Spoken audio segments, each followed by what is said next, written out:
کے سدباب کے لیے اللہ تعالیٰ نے جو ہمارے لیے یہ ذریعہ پیدا کیا ہے،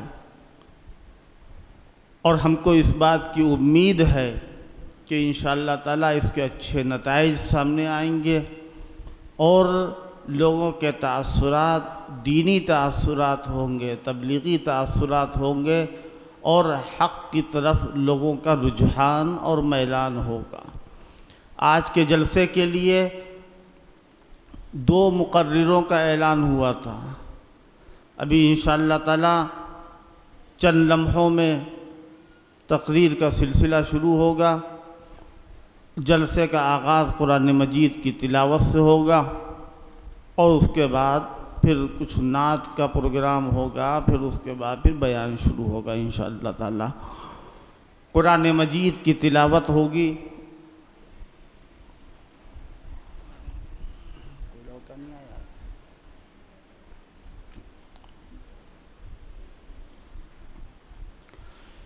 کیونکہ جب بھی کوئی مجلس ہو، کوئی بھی دینی کام ہو، یہ ہوتا اس لیے ہے کہ ہم اللہ کے نام سے شروع کریں۔ اللہ کے کلام سے جس چیز کا آغاز ہوتا ہے وہ انتہائی مبارک اور انتہائی متبرک کام ہوتا ہے، اللہ تعالیٰ اس کے اندر برکت رکھتا ہے۔ اور ظاہر سی بات ہے کہ کلاموں میں جتنے بھی کلام ہیں ان میں سب سے زیادہ فوقیت اللہ کے کلام کو حاصل ہے۔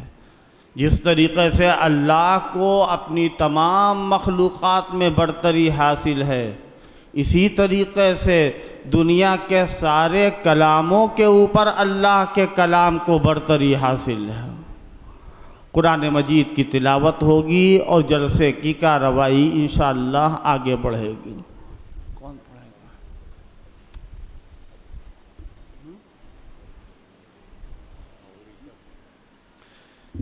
ہمارے بہت معزز، ہمدرد، مخلص، جانثار دوست اور میرے والد کے بہت قریبی، اور کہنا چاہیے کہ ان جلسوں کے بڑے معتقد اور ہماری اس تحریک سے بہت متاثر شخصیت، اڑیسہ سے آئے ہوئے مہمان، ہمارے لیے ان کا آنا باعث مسرت ہے۔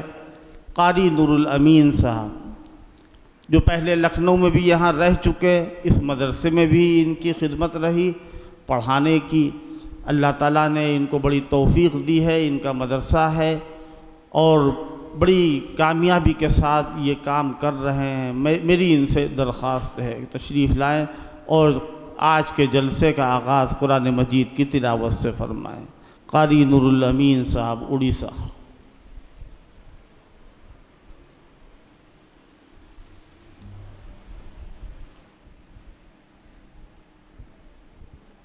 السلام علیکم ورحمۃ اللہ وبرکاتہ۔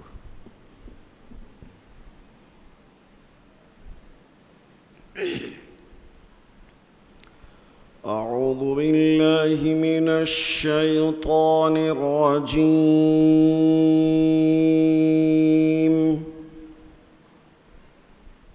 بسم اللہ الرحمن الرحیم۔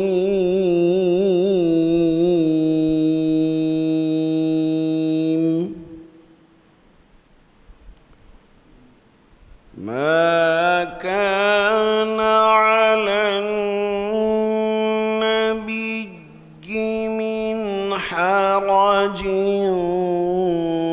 فيما فرض الله له، سنة الله في الذين خلوا من قبل، وكان أمر الله قدرا مقدورا۔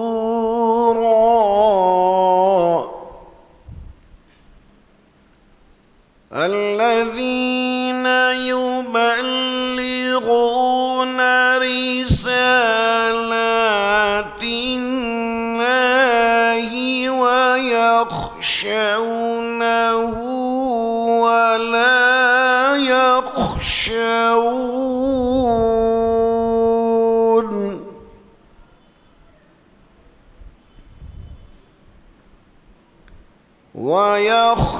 ويخشونه ولا يخشون أحدا إلا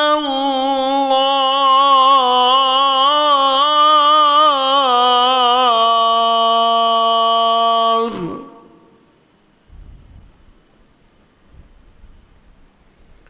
وكان الله بكل شيء عليما.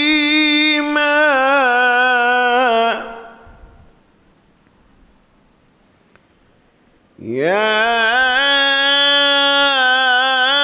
أيها الذين آمنوا اذكروا الله ذكرا كثيرا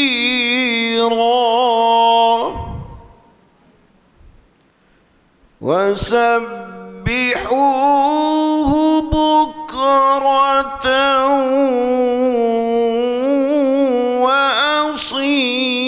وأصيلا. هو الذي يصلي عليكم وملائكته ليخرجكم من الظلمات إلى النور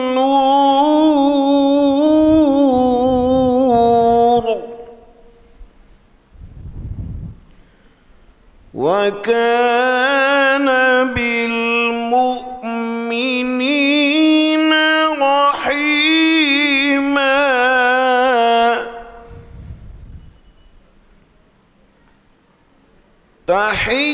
تحيتهم يوم يلقونه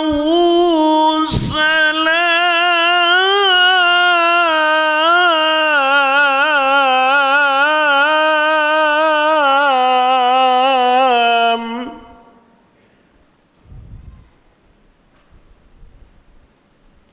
وأعد لهم أجرا كريما.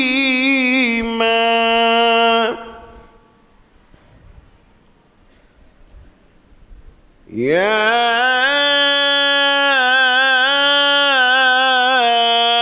أيها النبي إنا أرسلناك شاهدا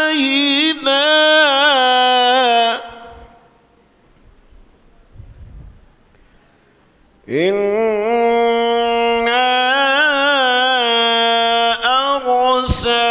أرسلناك شاهدا ومبشرا ونذيرا وداعيا إلى الله بإذنه وسراجا منيرا.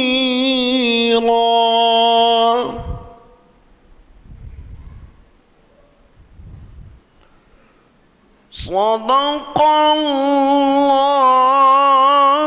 العظيم.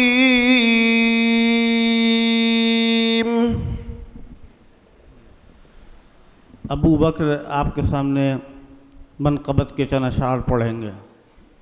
جا پڑھو.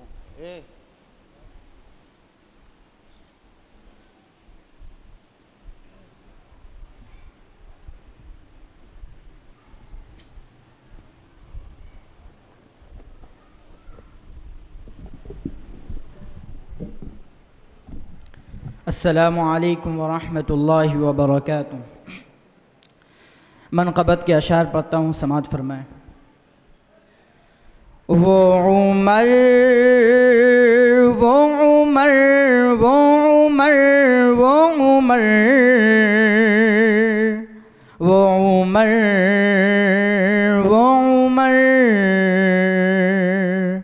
بھاگ جاتا ہے شیطان جنہیں دیکھ کر، ہاں جنہیں دیکھ کر، ہاں جنہیں دیکھ کر بھاگ جاتا ہے شیطان جنہیں دیکھ کر، وہ ہے حضرت عمر، وہ ہے حضرت عمر، وہ عمر وہ عمر وہ عمر وہ عمر وہ عمر وہ عمر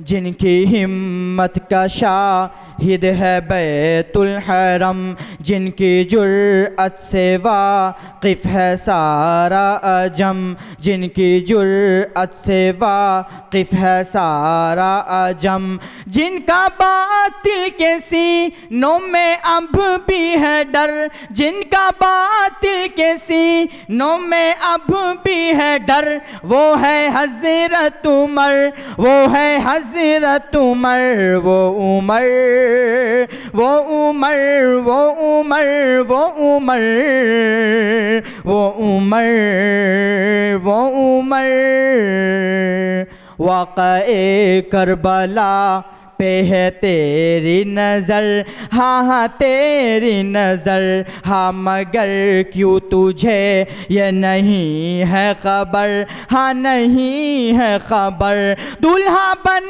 کے جو پہنچے تھے حیدر کے گھر، دلہا بن کے جو پہنچے تھے حیدر کے گھر، وہ ہے حضرت عمر، وہ ہے حضرت عمر، وہ عمر وہ عمر وہ عمر وہ عمر وہ عمر وہ عمر السلام علیکم۔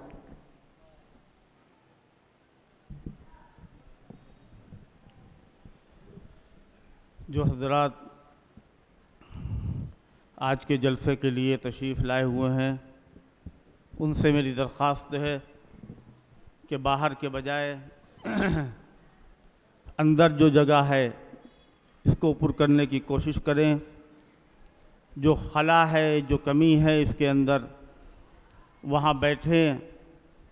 میں نے اعلان کیا تھا کہ آج 2 بیان ہوں گے انشاءاللہ، مولانا بھی تشریف لانے والے ہیں، انہی کا بیان ہوگا اور اس کے بعد پھر دوسرا بیان ہوگا۔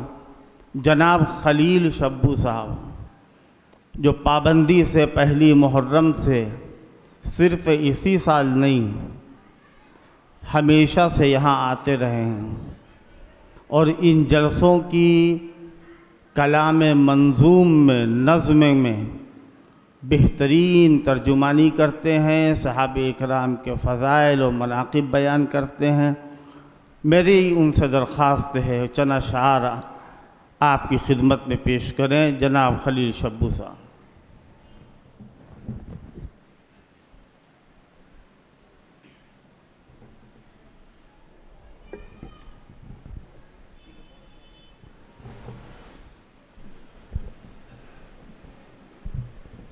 حضرات گرامی السلام علیکم۔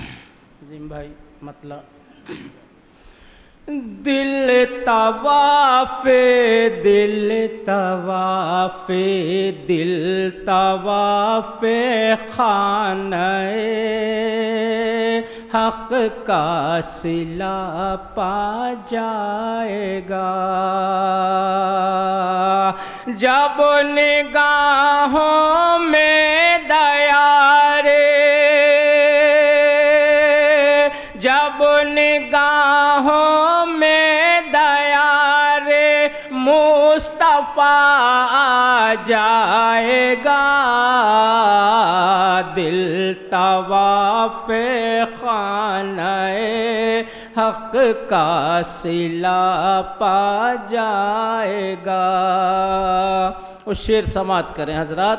کون بن سکتا ہے ان کے، کون بن سکتا ہے ان کے، روئے انور کی مثال. 14ویں کا چاند بھی، 14ویں کا چاند بھی ہوگا تو شرما جائے گا. دل طواف خانہ حق کا صلہ پا جائے گا.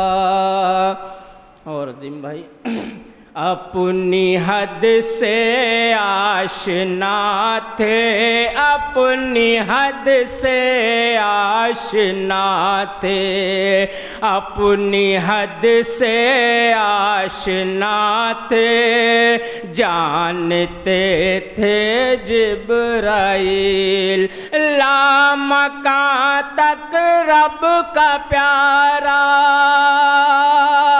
لامکاں تک رب کا پیارا اب اکیلا جائے گا. دل طواف خانہ حق کا صلہ پا جائے گا. یہ شعر بطور خاص مشرکو یہ مصحف، مشرکو یہ مصحف قرآن ہے ایسی کتاب جس کا ایک نکتہ نہ بدلا، جس کا ایک نکتہ نہ بدلا ہے نہ بدلا جائے گا. دل طواف. اور آخری شعر دعاؤں کے ساتھ سماعت کر لیں حضرات. اقتدیتم اہتدیتم اقتدیتم اہتدیتم، کہہ دیا جن کے لیے ہم سے ان اصحاب کا، ہم سے ان اصحاب کا دامن نہ چھوڑا جائے گا. دل طواف خانہ حق کا صلہ پا جائے گا. جیسا کہ میں نے اعلان کیا تھا، آج کے پروگرام کے لیے ایک بہت معتبر عالم دین دارالعلوم ندوۃ العلماء کے استاد حدیث اور علماء حق سے نہ صرف یہ کہ منسلک بلکہ ان کے معین و معاون ہمیشہ سے ثابت ہونے والے عالم عربی کے اندر 20 سال رہ کر کے دین کی تحقیق اور دین کے دفاع میں کام کرنے والے حضرت مولانا ظفر الدین صاحب دامت برکاتہم، جن کو ان جلسوں سے، مشن سے، صحابہ اکرام سے خصوصی عقیدت ہے اور اپنے اعتبار سے ماشاءاللہ بہت کام کر رہے ہیں دارالعلوم ندوۃ العلماء کے اندر، اور تبلیغی مرکز کے ذمہ داروں میں سے ایک ذمہ دار ہیں. میں نے ان کو بہت خوش دلی کے ساتھ پورے شرح صدر کے ساتھ مدعو کیا ہے، اور توقع یہی ہے کہ اللہ تعالیٰ ان سے صحیح، صاف، مفید اور مؤثر باتیں یہاں پر کہلوائے گا. اللہ پاک ان کو توفیق نصیب فرمائے، یہ اپنے فیوض و برکات کو عام فرمائے. حضرت مولانا ظفر الدین صاحب ندوی دامت برکاتہم العالیہ.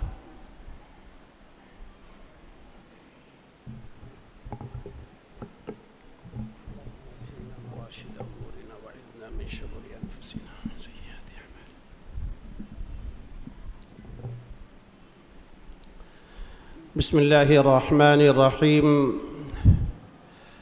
الحمد لله وكفى وسلام على عباده الذين اصطفى أما بعد فأعوذ بالله من الشيطان الرجيم بسم الله الرحمن الرحيم محمد رسول الله والذين آمنوا معه أشداء على الكفار رحماء بينهم تراهم ركعا سجدا يبتغون فضلا من الله ورضوانا سيماهم في وجوههم من أثر السجود ذلك مثلهم في التوراة ومثلهم في الإنجيل الآية. وقال سبحانه وتعالى ومن الناس من يعجبك قوله في الحياة الدنيا ومن الناس من يعجبك قوله في الحياة الدنيا ويشهد الله على ما في قلبه وهو ألد الخصام وإذا تولى سعى في الأرض ليفسد فيها ويهلك الحرث والنسل والله لا يحب الفساد. وقال عليه الصلاة والسلام لا تصبوا أصحابي لو أن أحدكم أنفق مثل أحد ذهبا ما بلغ مد أصبعهم أو نصيفه أو كما قال عليه الصلاة والسلام. میرے نہایت ہی قابل قدر صدر جلسہ حضرات علماء کرام، معزز سامعین، یہ جلسے جس کی ایک قدیم تاریخ ہے، جس کے ذریعے سے اللہ تعالیٰ نے ہزاروں نہیں لاکھوں لوگوں کے باطل عقائد کی درستگی کا سامان فرمایا، جس کے ذریعے سے علم اور عمل زندگی کے اندر آیا. یہ وہ مبارک جلسے جس میں شرکت کرنے والے مبارک، جس میں تعاون کرنے والے مبارک، جس کو قائم کرنے والے مبارک در مبارک. اس دور میں میرے عزیز و دوست و بزرگوں، جبکہ فتنوں کا دور ہے، ایمان اور عقائد پر ضربیں لگائی جا رہی ہیں، مختلف وسائل کے ذریعے سے اور مختلف شخصیات کے ذریعے سے امت اسلامیہ کے نوجوانوں کے دلوں کو بدل کر اور امت اسلامیہ کے فرزندوں کے اندر ایمان کے بجائے، صحیح عقائد کے بجائے ان باطل عقائد کو داخل کرنے کی کوشش کی جا رہی ہے، جس کی وجہ سے آدمی اسلام پر باقی نہیں رہتا، ایمان پر باقی نہیں رہتا. خبر دی تھی محمد الرسول اللہ صلی اللہ علیہ وسلم نے، بادروا بالاعمال، اے لوگوں اللہ نے موقع دیا ہے، عمل میں سبقت لے جاؤ، اعمال کر لو، وہ اعمال جو اللہ کو راضی کرنے والے ہوں، وہ اعمال جس کا نمونہ محمد الرسول اللہ صلی اللہ علیہ وسلم کی تعلیمات کے ذریعے سے صحابہ نے اپنی زندگی میں کر کے دکھایا تھا. ان اعمال میں سبقت لے جاؤ، بڑھو، اس لیے کہ ایک دور ایسا آئے گا کہ ایسے فتنے ظاہر ہوں گے، فتنے عقیدے کے، فتنے شکوک کے، فتنے شبہات کے، فتنے ایمان پر ضربے لگانے کے، کہ آدمی صبح میں مومن ہوگا، شام کو کافر ہو جائے گا، شام کو مومن ہوگا، صبح میں کافر ہو جائے گا. میرے عزیزوں دوستوں بزرگوں، مختلف دنیا کے اس وقت کے زمانے کے وسائل کے ذریعے سے اب یہ فتنے عام ہوتے چلے جا رہے ہیں۔ جو فتنے کسی زمانے کے اندر محدود حدود کے اندر رہا کرتے تھے، آج وہ عام ہوتے چلے جا رہے ہیں۔ ان میں ایک سب سے بڑا فتنہ وہ حضرات صحابہ کرام رضوان اللہ تعالی علیہم اجمعین کی ان مبارک ہستیوں پر قدح ہے۔ ان مبارک ہستیاں کون سی تھیں جن کے بارے میں محمد الرسول اللہ صلی اللہ علیہ وسلم کے ارشادات واضح قرآنی آیات ان کی صفات کو بیان کر رہی ہیں؟ ایسی صفات والے تھے کہ زمین اور آسمان نے اس سے پہلے انبیاء کے بعد ایسی صفات کے حاملین نہیں دیکھے۔ کیوں نہ ہوتے؟ کیوں نہ ہوتے کہ وہ ایسی عظیم شخصیتیں تھیں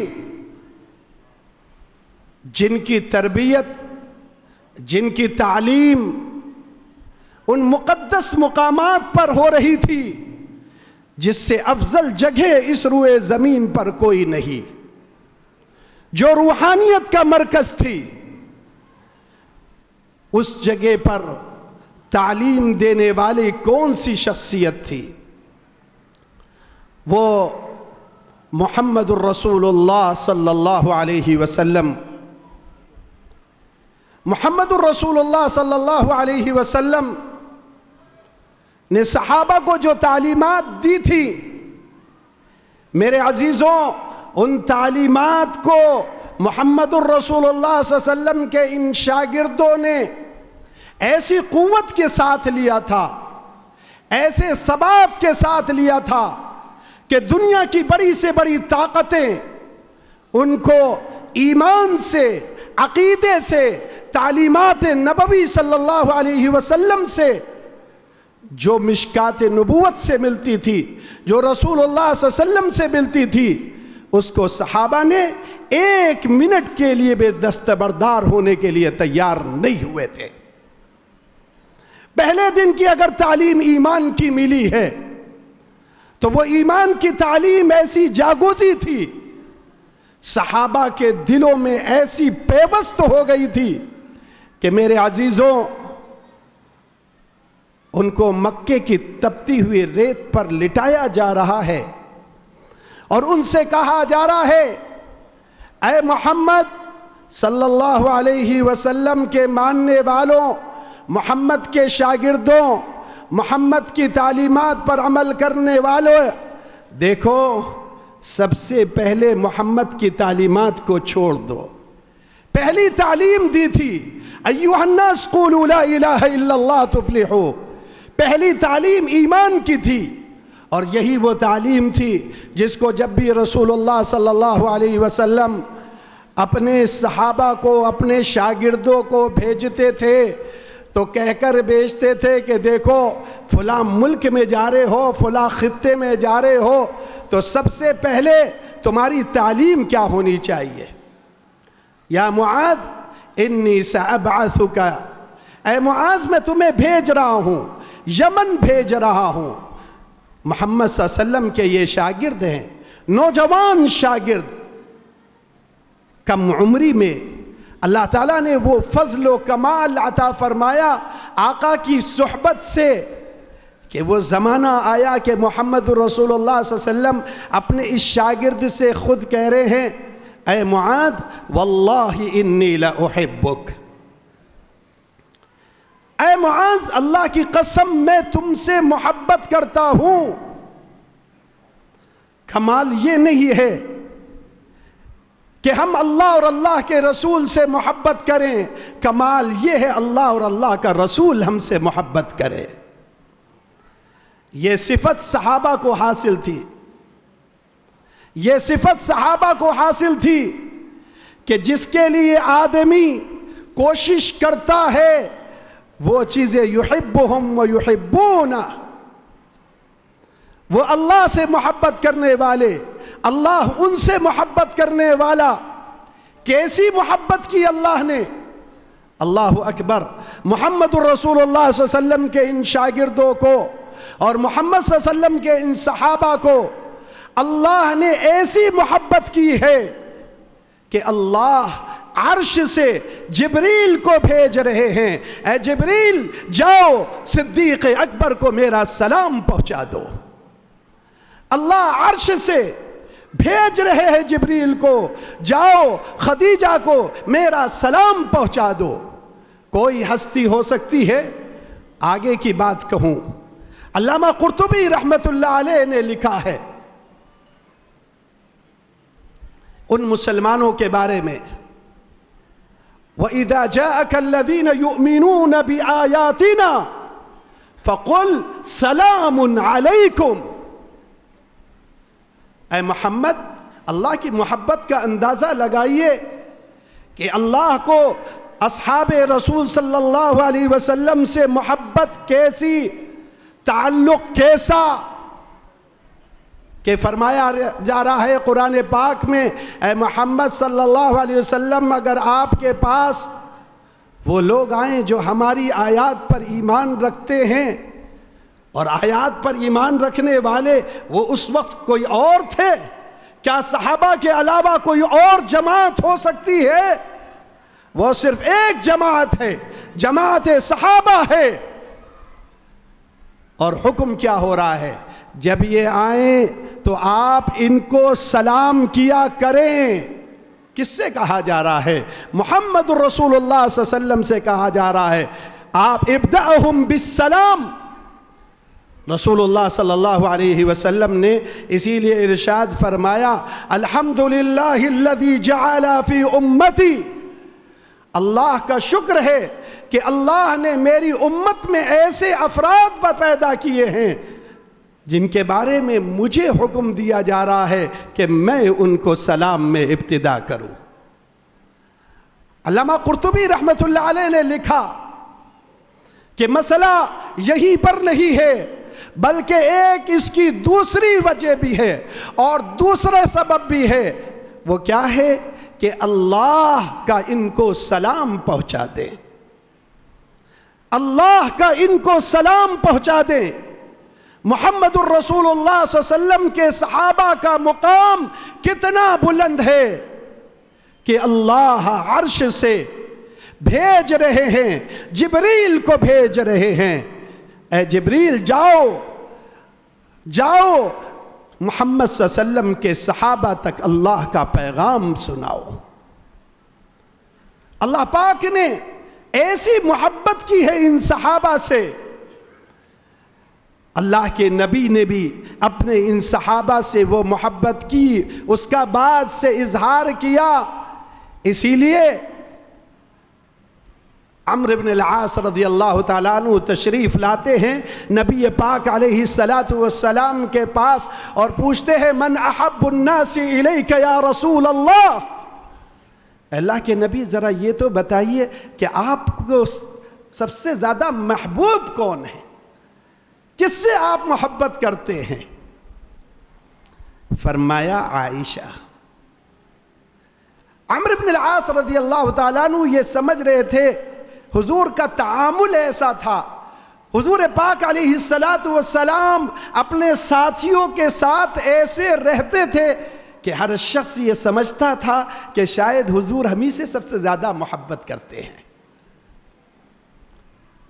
انہوں نے کہا، یا اللہ کے نبی، ہم آپ سے مردوں کے بارے میں، عورتوں کے بارے میں نہیں پوچھ رہے، مردوں کے بارے میں پوچھ رہے ہیں، کون سب سے زیادہ آپ کو محبوب ہے؟ فرمایا ابوہا، ان کا باپ حضرت ابو بکر صدیق رضی اللہ عنہ۔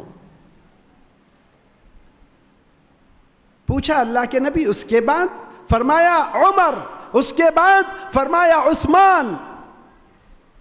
جس سے حضور محبت کا دم بھریں، جس سے آقا محبت کریں اور آقا کا رب جس سے محبت کرے، جو ان سے بغض اور عداوت کرے، خدا کی قسم وہ مسلمانوں میں سے نہیں ہو سکتا۔ کیوں؟ وہ قرآن کا مخالف، وہ شریعت کا مخالف، وہ نبی کے فرمان کا مخالف۔ اس لیے میں یہ عرض کر رہا تھا۔ اس کے بعد پوچھا کون؟ فرمایا علی۔ یہ مراتب بیان کر دیے گئے ہیں، یہ مراتب بیان کر دیے گئے۔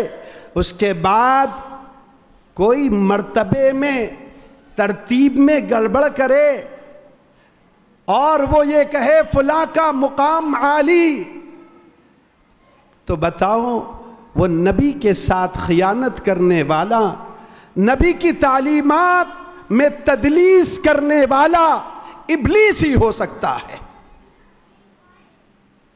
اس لیے میرے عزیزوں،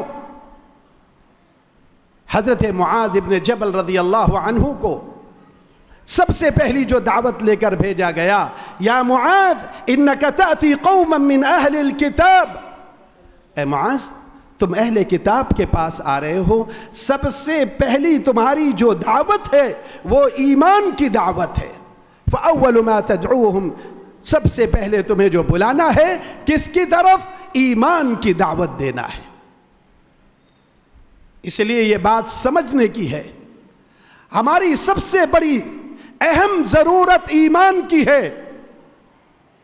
اور اس لیے میں کہتا چلوں کہ جن کے توسط سے ہمیں ایمان ملا ہے، جن کے توسط سے ایمان ملا، جن کی قربانیوں سے ایمان ملا، جن کے مجاہدوں سے ایمان ملا، جنہوں نے اپنے لخت جگر کو اور اپنی سب سے محبوب چیزوں کو قربان کر کے ہم تک ایمان کو پہنچایا ہے، اگر کوئی شخص ان کے بارے میں غلط زبانی کرتا ہے تو ہمیں یہ کہنا ہوگا جیسے ہمیں ایمان محبوب ہے ویسے ایمان کے داعی، ایمان کے پہنچانے والے بھی محبوب ہیں۔ اس لیے یہ بات خوب اچھی طرح سمجھے، ایمان ملا ہے صحابہ کی قربانیوں سے، ایمان ملا ہے صحابہ کے مجاہدوں سے۔ یہ ایمان صحابہ نے اپنی جانوں کی قربانیاں دی تھی۔ اس لیے علماء کی بھی ذمہ داری ہے۔ حضور پاک علیہ السلام نے فرمایا تھا اذا ظہرت الفتن والبدع وصب اصحابی فعلى العالم ان يظہر علمہ، جب فتنوں کا ظہور ہو اور بدعات اور خرافات سنتوں کی جگہ لے لے، اس لیے کہ یاد رکھیے گا جب بھی کوئی بدعت وجود میں آتی ہے تو اس کی جگہ پر سنتیں اس سے سلب کر لی جاتی ہیں، سنت کی توفیق چھین لیا جاتی ہے۔ مثال دیتا چلوں، عاشورہ کے دن کی سنت حضور پاک صلی اللہ علیہ وسلم سے ثابت سنت، حضور کے عمل سے ثابت، صحابہ کے عمل سے ثابت، اس کے فضائل ثابت۔ اللہ کے نبی صلی اللہ علیہ وسلم نے فرمایا روزہ رکھو عاشورے کا، اور خود نبی پاک صلی اللہ علیہ وسلم جب تشریف لائے، آپ ذرا دیکھیے تو مدینہ منورہ میں، تفصیل آپ نے بار بار سنی ہوگی، میں صرف اشارہ کر رہا ہوں، حکم دیا جا رہا ہے روزہ رکھنے کا، لیکن رحمان کی دعوت ہے روزہ رکھنے کی، شیطان کی دعوت ہے سبیلے لگانے کی۔ کون سی سنت ہے؟ جب سنت کو چھوڑا جائے گا بدعات خرافات اس کی جگہ جنم لیں گے۔ اس لیے مسلمانوں سنت سے چمٹے رہنا، سنت آقا صلی اللہ علیہ وسلم کی کامل بھی ہے، اجمل بھی ہے، اکمل بھی ہے، اور اللہ کو محبوب بھی ہے۔ جو حضور کی سنت کو، صحابہ کی سنت کو سینے سے لگائے گا، اللہ اس کا حشر انہی کے ساتھ فرمائے گا۔ اس لیے میرے عزیزوں، حضرت مولانا شاہ ابرار الحق صاحب رحمۃ اللہ علیہ فرمایا کرتے تھے کہ دیکھو سنت اجمل بھی ہے اکمل بھی ہے، سنت کا کمال ہے۔ یہ ایک مثال دی میں نے آپ کو، جب سنت چھوٹے گی تو بدعات وجود میں آئیں گی، اس لیے ہر حال میں اس کو دیکھنا ہے کہ اس موقع پر نبی کی سنت کیا، صحابہ کا عمل کیا ہے۔ میرے عزیزو دوستو بزرگوں، تو سب سے پہلی تعلیمات جو مشکات نبوت سے صحابہ نے لی تھی وہ ایمان تھا۔ ایمان صحابہ کے دلوں میں ایسا راسخ تھا کہ دنیا کی کوئی بڑی سے بڑی طاقت ان کو ہلا نہیں سکی، دنیا کی طاقت نہ ان کو ایمان سے ہلا سکی۔ اور میں کہنا چاہوں گا دنیا کی سپر پاور بھی صحابہ کو آپس میں لڑا نہیں سکی، وہ ایک اجتہادی غلطی تھی، لیکن صحابہ رحماء بینہم کا مجسم بن کر میدان جنگ کے اندر بھی کھڑے تھے۔ انہوں نے کہا آپ ذرا پڑھیے تو ذرا امیر معاویہ رضی اللہ تعالی عنہ حضرت علی رضی اللہ تعالی عنہ کے بارے میں کیا کہتے ہیں۔ جس وقت ضامر ابن ضمرہ الکنانی نے حضرت معاویہ رضی اللہ تعالیٰ عنہ کے سامنے حضرت علی رضی اللہ عنہ کے اوصاف بیان کیے تو انہوں نے کیا کہا تھا؟ وہ مجلس تھی جب انہوں نے اوصاف بیان کیے، حضرت علی رضی اللہ عنہ کیسے اللہ والے تھے، ان کی عبادت کیسی، ان کا زہد کیسا، انہوں نے دنیا سے کیسے زہد اختیار کرنے والی شخصیت، جب ان کا تذکرہ حضرت امیر معاویہ کے سامنے ہوتا ہے تو وہ رونے لگتے ہیں۔ حضرت مولانا سید ابو الحسن علی ندوی رحمۃ اللہ علیہ نے بھی اس واقعے کو ذکر کیا۔ حضرت مولانا یوسف صاحب کاندھیلوی رحمۃ اللہ علیہ نے حیات الصحابہ کی پہلی جلد میں اس کو تفصیل سے ذکر کیا۔ امیر معاویہ رو رہے ہیں، کیوں؟ وہ رحماء بینہم کی تصویر تھے۔ اسی لیے قیصر روم نے جب چاہا کہ اس موقع سے فائدہ اٹھائیں تو امیر معاویہ رضی اللہ عنہ جو حضرت علی کو دل سے چاہنے والے تھے، محبت کرنے والے تھے، انہوں نے اس خط کا کیا جواب دیا تھا، یہ بہت بڑی دلالت کرتے اور یہ کہہ دیا تھا کہ اے رومی کتے، یاد رکھنا اگر تو چاہتا ہے کہ اس موقع کو غنیمت جان کر ہماری صفوں میں درار پیدا کر دے اور علی رضی اللہ عنہ کے لشکر پر تو حملہ آور ہو جائے، تو تجھے معلوم ہونا چاہیے کہ علی کے لشکر کا پہلا سپاہی معاویہ ہوگا۔ حضرت علی رضی اللہ عنہ سے جب پوچھا جا رہا ہے کہ بتائیے، میں تفصیل میں اگر جاؤں وقت لگے گا، اس جنگ کو بھڑکانے والے کون تھے، اسباب کیا تھے اور حضرت علی کا موقف کیا تھا اور وہ کون سی شخصیتیں تھی، لیکن وقت کی تنگی اس بات کی اجازت نہیں لیتی، لیکن چند باتیں اور کہتا چلوں۔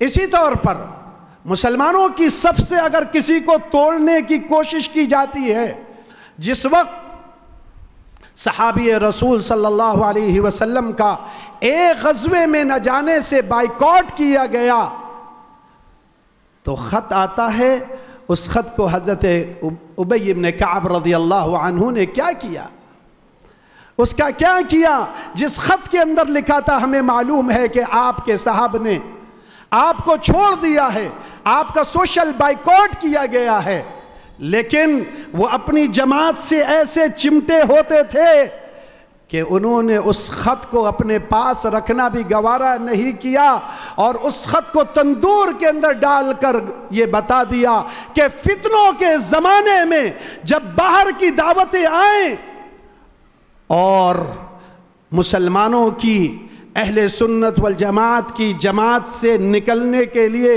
کوئی دعوت دے تو اس کی دعوت کا انجام یہی ہونا چاہیے کہ اس کی دعوت کو اس کے منہ پر پھینک کر مار دینا، اس کی دعوت کو قبول مت کرنا.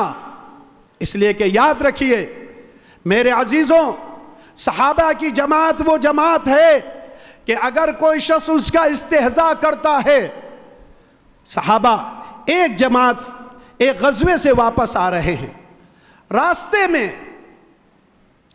ایک منافق نے کہہ دینا شروع کیا، ما لہؤلاء القراء ارغب بطونا واجبن عند اللقاء.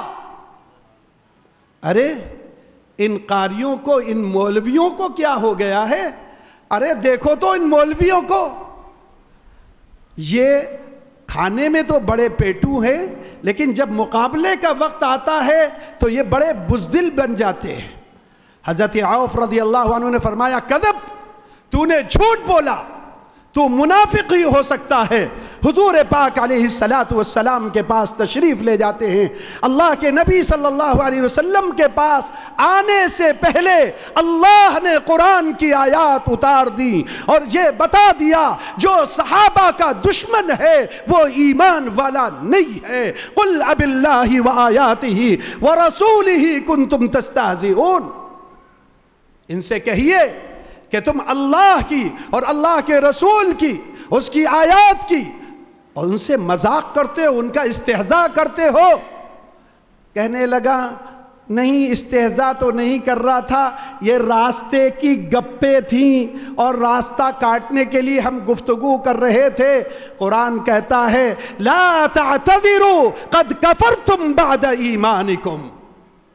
اسی لیے علماء نے لکھا ہے نواقض اسلام، اسلام سے خارج کر دینے والے اعمال، اس میں لکھا ایک عمل یہ بھی ہے، یاد رکھنا مسلمانوں غور سے، ایک عمل یہ بھی ہے کہ کسی دیندار کا مذاق اڑایا جائے.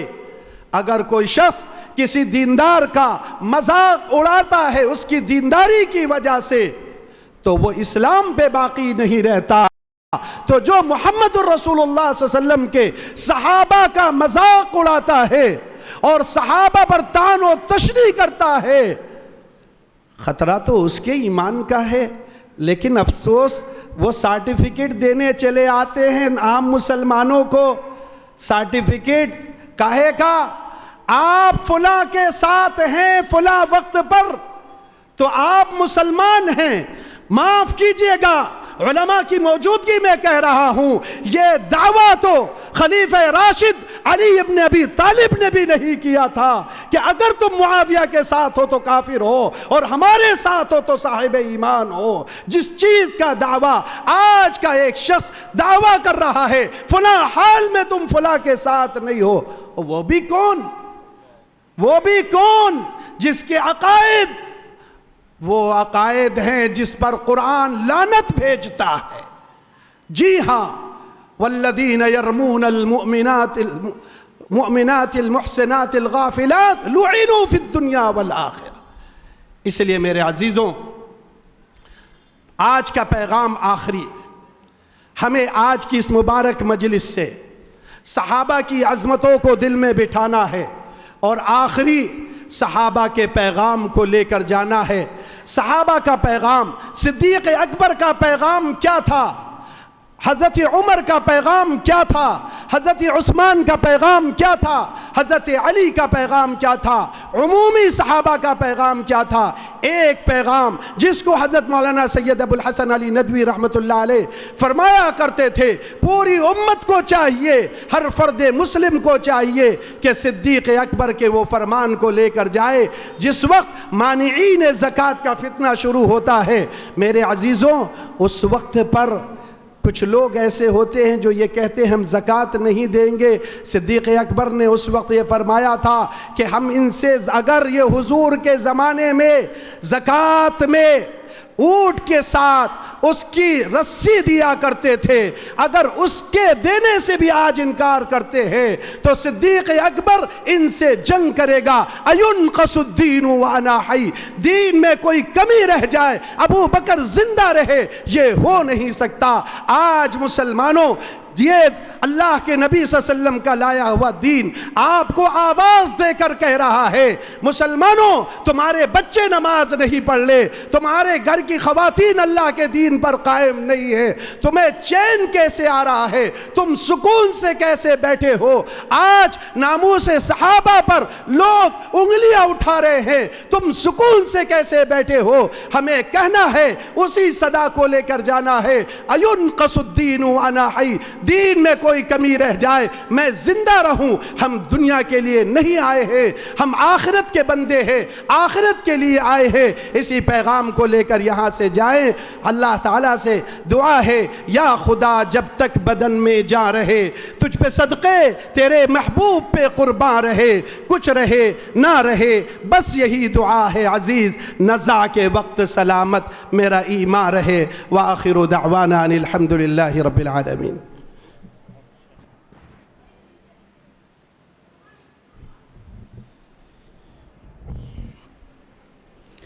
حضرت مولانا نے بڑی محنت سے یکسوئی کے ساتھ اس وقت صحابہ اکرام کا تذکرہ انتہائی مفید اور مؤثر انداز میں کیا۔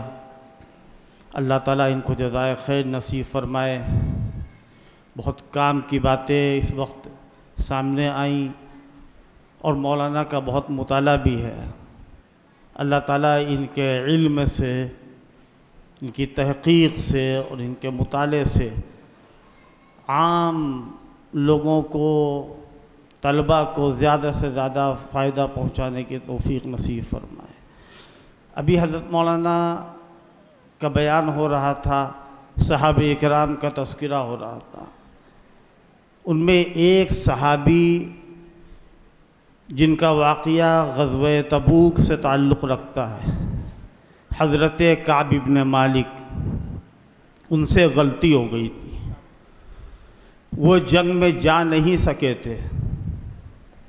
سب سے پہلے تو یہ سمجھیے کہ اللہ تعالیٰ کے نزدیک سب سے زیادہ مقدس گروہ حضرات انبیاء علیہم الصلاۃ کا ہے، اور حضرات انبیاء کے بعد صحابہ اکرام رضوان اللہ تعالی علیہم اجمعین کا ہے۔ حضرات انبیاء ایک ایسی جماعت کا نام ہے کہ جن کے درمیان ہم کوئی فرق نہیں کر سکتے ہیں، کون بڑا نبی تھا کون چھوٹا نبی تھا، یہ تو اللہ تبارک و تعالیٰ کی طرف سے فرق بیان کیا جا چکا ہے، اور اگر ان کے درمیان کسی بات میں کوئی اختلاف ہے تو امتی کو حق نہیں ہے کہ کسی نبی کو بڑا کہے اور کسی نبی کو چھوٹا کہے اور اس میں تنقیص کرے۔ حضرت موسیٰ علیہ السلام اور حضرت ہارون کے درمیان اختلاف ہوا، لیکن اللہ کیا کہتا ہے کہ ایمان والوں کی شان یہ ہے، لا نفرق بین احد من رسلہ، ہم اللہ کے فرشتوں اور اللہ کے پیغمبروں اور رسولوں کے درمیان فرق نہیں کریں گے۔ پیغمبروں کے بعد صحابہ اکرام ہیں، پیغمبروں کے بعد دنیا کے اندر سب سے مقدس، سب سے اعلیٰ، سب سے بالا، سب سے برتر اگر کوئی جماعت ہے تو صحابہ اکرام کی جماعت ہے۔ انبیاء سے قصور نہیں ہوا، صحابہ سے قصور ہوا، لیکن ہم اس قصور کو بیان کرنے کے مکلف نہیں ہیں، قصور کو بیان نہیں کریں گے۔ ہم جب قصور کو بیان کرتے ہیں تو ہم کو یہ بھی دیکھنا پڑے گا کہ اللہ نے ان کی معافی کی سند دی یا نہیں دی، اور اللہ نے ان کی معافی کا اعلان کیا یا نہیں کیا۔ غزوہ احد میں صحابہ اکرام بھاگ گئے، لوگ کہتے ہیں، کچھ بھی ہوا ہو، یہ پہلے کی بات ہے۔ بعد میں کیا ہوا؟ اللہ تبارک و تعالیٰ نے غزوہ احد کا جہاں ذکر کیا ہے وہاں فرمایا وَلَقَدْ عَفَى اللَّهُ عَنْهُمْ، اللہ نے ان کو معاف کر دیا۔ اسی پر بس نہیں کیا اللہ نے ان کو معاف کر دیا۔ آگے کیا فرمایا؟ اے پیغمبر، دیکھیے یہ صحابہ آپ کے ساتھ رہتے ہیں، لہذا ہم آپ کو حکم دیتے ہیں فاعف عنہم واستغفر لہم وشاورہم فی الامر، آپ بھی ان کو معاف کریے، ان کے لیے استغفار کریے اور ان کے مقام کو گرائیے گا نہیں۔ وشاورہم فی الامر، جہاں جو صحابی ہے اسی صحابی کو وہیں رکھیے گا اور ان کو اپنا مشیر بنائے رہیے گا۔ اللہ تبارک و تعالیٰ فرماتا ہے صحابہ سے غلطی ہوئی، بے شک غلطی ہوئی ہے، اس کی گرفت کون کرے گا؟ اللہ کرے گا۔ اللہ تبارک و تعالیٰ نے ان کی گرفت فرمائی، اور یہ نہیں کہ اگر صحابی سے کوئی غلطی ہو گئی ہے تو اللہ نے اس کی تعریف کی، اللہ نے ان کو توفیق دی، انہوں نے فوراً استغفار کیا۔ میں قرآن کے حوالے سے بات کرتا ہوں، ان الذین اتقوا اذا مسهم طائف من الشیطان تذکروا فاذا هم مبصرون۔ اللہ فرماتا ہے کہ جو متقی پرہیزگار ہیں، اللہ کے نیک بندے ہیں، اللہ کے پسندیدہ بندے ہیں، ان کا حال یہ ہے کہ جب شیطان کا کوئی حملہ وسوسہ ان کے اوپر طاری ہوتا ہے، تذکروا، فوراً وہ سنبھل جاتے ہیں، سنور جاتے ہیں، راہ راستے پر رہتے ہیں۔ فَإِذَا هُمْ مُبْصِرُونَ، اللہ نے جو ان کو بصیرت دی ہے اس بصیرت سے وہ کام لیتے ہیں۔ اللہ فرماتا ہے وَإِذَا فَعَلُوا فَاحِشَةً أَوْ ظَلَمُوا أَنفُسَهُمْ ذَكَرُوا اللَّهَ فَاسْتَغْفَرُوا لِذُنُوبِهِمْ وَمَنْ يَغْفِرُ الذُّنُوبَ إِلَّا اللَّهُ وَلَمْ يُصِرُّوا عَلَى مَا فَعَلُوا وَهُمْ يَعْلَمُونَ۔ اللہ کہتا ہے کہ جب ان سے کوئی غلطی ہو جاتی تو پھر وہ استغفار کرتے ہیں۔ یہ صحابہ اکرام کا مقام ہے کہ صحابہ معصوم نہیں تھے، انبیاء معصوم تھے، صحابہ محفوظ تھے۔ محفوظ کا مطلب جانتے ہیں کیا ہے؟ یہ نہیں کہ ان سے گناہ ہو ہی نہیں سکتا ہے، گناہ ہو سکتا ہے لیکن آخرت کے عذاب سے وہ محفوظ ہیں۔ اللہ کی طرف سے سند ہے رضی اللہ عنہم ورضوا عنہ، اللہ ان سے راضی اور وہ اللہ سے راضی۔ لوگوں کے طعن و تشنیع سے وہ محفوظ ہیں، کسی کو انگلی اٹھانے کی کوئی اجازت نہیں ہے۔ اسی لیے اللہ کے پیغمبر صلی اللہ تعالی علیہ وسلم فرماتے ہیں اللہ اللہ فی اصحابی، اللہ اللہ فی اصحابی، لا تتخذوہم من بعدی غرضا، من احبہم فبحبی احبہم ومن ابغضہم فببغضی ابغضہم، من آذاہم فقد آذانی ومن آذانی فقد آذ اللہ۔ عجیب غریب بات ہے، حضور پاک صلی اللہ تعالی علیہ وسلم کی اتنی سخت اور اتنی تاکیدی تعلیم کسی اور کے لیے نہیں ہے۔ میرے بعد ان کو طعن و تشنیع کا اور گالی کا اور ان کے اوپر انگلی اٹھانے کی جرات نہ کرنا، اس لیے کہ جو ان سے محبت کرے گا وہ میری محبت کی وجہ سے محبت کرے گا، جو صحابہ کو مانے گا وہ محمد الرسول اللہ کے ماننے کی وجہ سے مانے گا۔ اگر محمد الرسول اللہ آفتاب ہدایت ہے تو اصحاب محمد نجوم ہدایت ہیں، آسمان کے ستارے ہیں۔ اگر حضور ایک چراغ ہیں تو اصحاب محمد اس چراغ کی روشنی ہیں۔ اس لیے ہم لوگ تو بہت آسانی سے جرات کر لیتے ہیں، ایمانی بات بتا رہے ہیں۔ حضرات اہل بیت رضوان اللہ تعالی علیہم اجمعین، کیا ہمارا عقیدہ ہے حضرت حسن کے بارے میں، حضرت حسین کے بارے میں، حضرت علی کے بارے میں، حضرت فاطمہ کے بارے میں؟ وہ عقیدہ نہیں ہے کہ ہم ان کو مانیں گے اور باقی کسی کو نہیں مانیں گے۔ لی خمسۃ اطفی بہا حر الوباء الحاطمہ، لی خمسۃ اطفی بہا حر الوباء الفاطمہ، المصطفیٰ والمرتضیٰ وابناہما والفاطمہ۔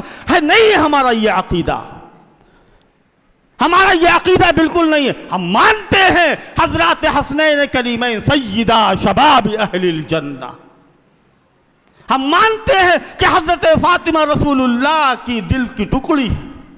ہم مانتے ہیں کہ حضرت علی مرتضیٰ رضی اللہ تعالی عنہ رسول اللہ کے داماد ہیں. بڑے ادب سے، بڑے احترام سے مسلمانوں کو ان کا نام لینا چاہیے. وہ حیدر کرار ہیں، وہ اسد اللہ الجبار ہیں، وہ حضور پاک صلی اللہ تعالی علیہ وسلم کے رشتہ دار ہیں، سابقین اولین میں سے ہیں، خلفائے راشدین کے اہم ستون ہیں.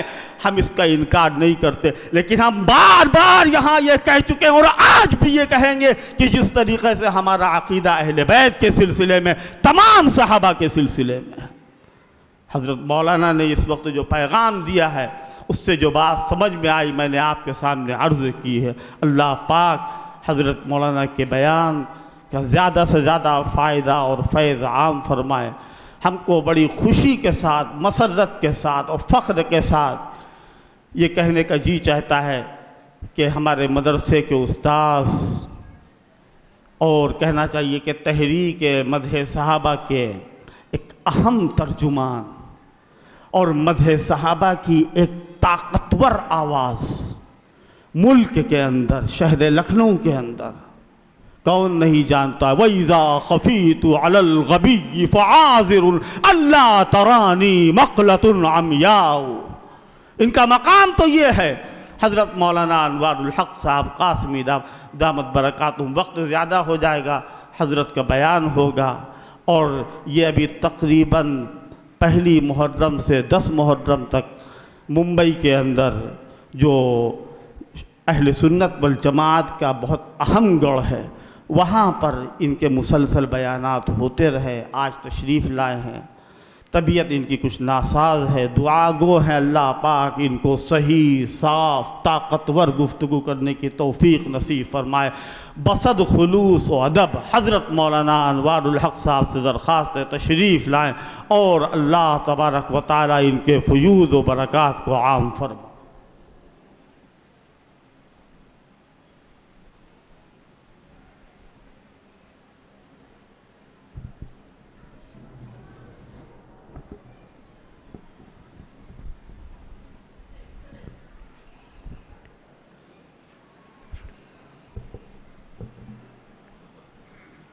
بسم اللہ الرحمن الرحیم. نحمده ونصلی علی رسوله الکریم. رب اشرح لی صدری ویسر لی امری واحلل عقدۃ من لسانی یفقہوا قولی.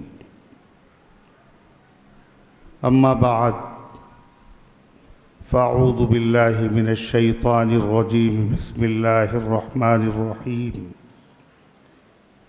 ان الذین یؤذون اللہ ورسولہ لعنہم اللہ فی الدنیا والآخرہ وأعد لهم عذابا مہینا.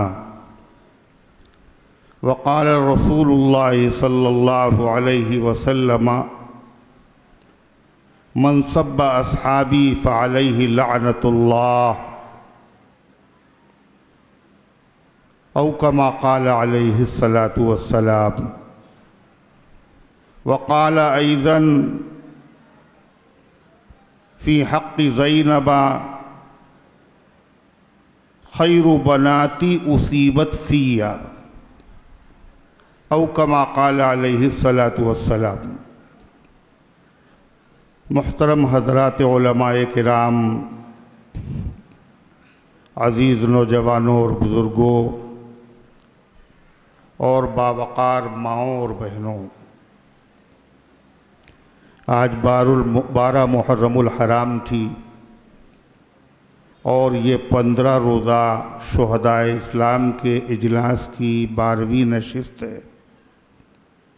دعا کیجئے اللہ تعالیٰ آج کی اس نشست کو اور یہاں منعقد ہونے والی بقیہ نشستوں کو شرف قبولیت عطا فرمائے، فیوض اور برکات کو عام و تام فرمائے، ہر قسم کے شرور اور فتن سے حفاظت فرمائے، حق و حق سمجھنے اور ماننے کی توفیق عطا فرمائے، باطل کو باطل سمجھنے اور اس سے بچنے کی توفیق عطا فرمائے۔ میرے بھائیوں اور میرے عزیزوں، یہ شہداء اسلام کے جلسے جن کو امام اہل سنت رحمۃ اللہ علیہ نے قائم فرمایا تھا، یہ حضرت کا اخلاص ہے کہ ان جلسوں کو بڑی مقبولیت حاصل ہوئی اور ان سے بہت امت کو فیض پہنچا۔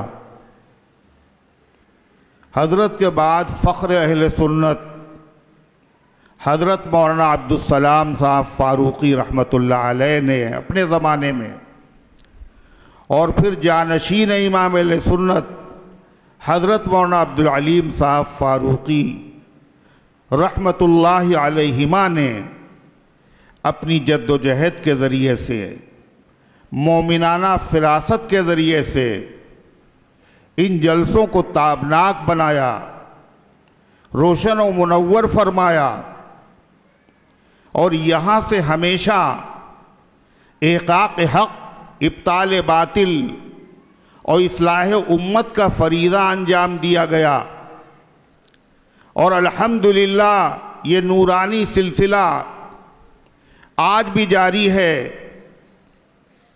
مدرسے کے ناظم حافظ عبدالعظیم صاحب فاروقی دامت برکاتہم کی سرپرستی میں، اور جانشین امام اہل سنت کے جانشین حضرت مولانا عبدالباری صاحب فاروقی کی صدارت میں جاری ہے، اور انشاءاللہ جاری رہے گا۔ اللہ تبارک و تعالی نصرت فرمائے، ہر طرح مدد فرمائے، اور اللہ تبارک و تعالی اس سلسلے کو قائم اور باقی اور بافیض بنائے۔ میرے بھائیوں اور میرے عزیزوں، آپ بہت دن سے ایک ہی بات سن رہے ہیں۔ کیوں؟ جب حالات کا تقاضا ہوتا ہے تو وہی بات کہی جاتی ہے، اگر بخار ہو تو کھجلی کی دوا نہیں دی جاتی، اگر کھجلی ہو تو پھر سرسام کی دوا نہیں دی جاتی۔ جیسے حالات ہوتے ہیں ویسے ہی بیانات ہوتے ہیں۔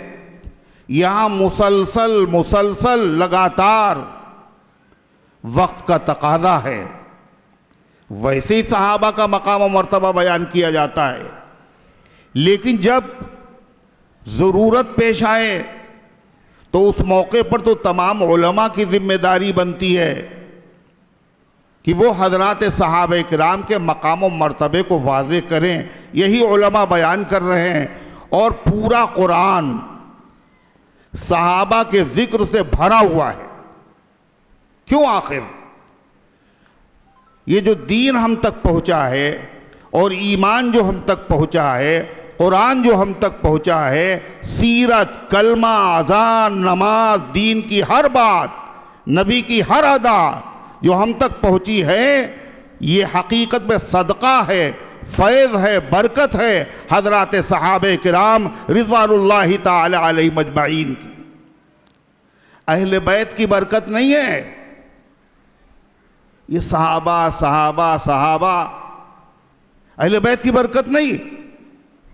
بہت سارے ناواقف لوگ یہ سمجھتے ہیں صحابہ کا یہاں ذکر ہوتا ہے، اہل بیت کا ذکر نہیں ہوتا، اور بہت سارے لوگوں کو غلط فہمی میں مبتلا کرتے ہیں کہ دیکھو وہاں صرف صحابہ کا ذکر ہوتا ہے۔ یا تو وہ ناواقف ہیں یا وہ شرارت کر رہے ہیں۔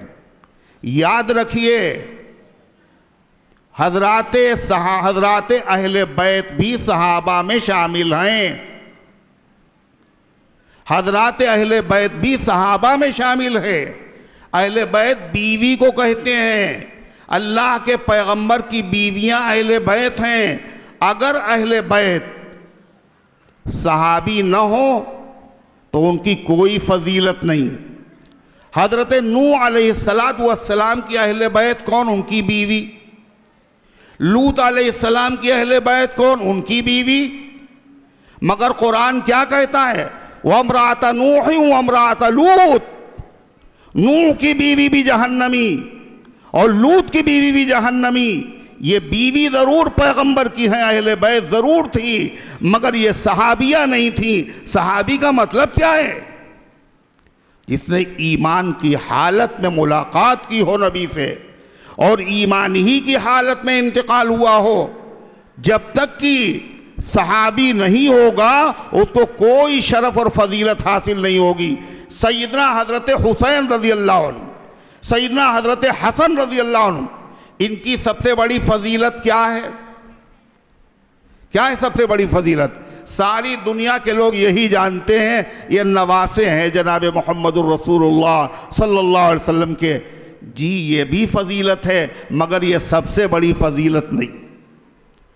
سب سے بڑی فضیلت، سب سے بڑا شرف، سب سے بڑا اعزاز صحابیت ہے۔ صحابیت، صحابیت سے اونچا کوئی مقام، کوئی مرتبہ اور کوئی درجہ نہیں۔ بڑے سے بڑا ولی ہو جائے، قطب ہو جائے، ابدال ہو جائے، مجاہد ہو جائے، مگر ادنا درجے کے صحابی کے مقام تک نہیں پہنچ سکتا۔ یہ بارہا آپ نے سنا، میں کوئی نئی بات نہیں بتا رہا ہوں۔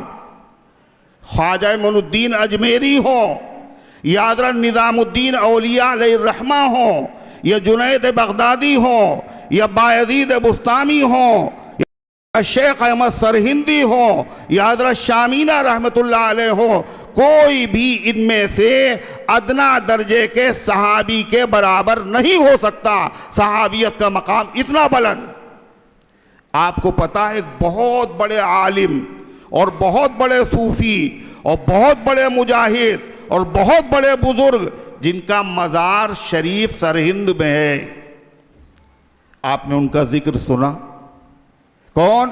منور مجدد الفسانی شیخ احمد سرہندی رحمت اللہ علیہ، جنہوں نے ہندوستان میں دین الہی کے فتنے کے اثرات زائل کیے، ایمان کا تحفظ کیا، عقیدے کا تحفظ کیا۔ علامہ اقبال جب ان کے مزار پہ پہنچے تو انہوں نے کہا وہ ہند میں سرمایہ ملت کا نگہباں امت کو کیا جس نے بر وقت خبردار۔ اپنے مکتوبات میں کیا لکھتے ہیں غور سے سننا، خود بہت بڑے بزرگ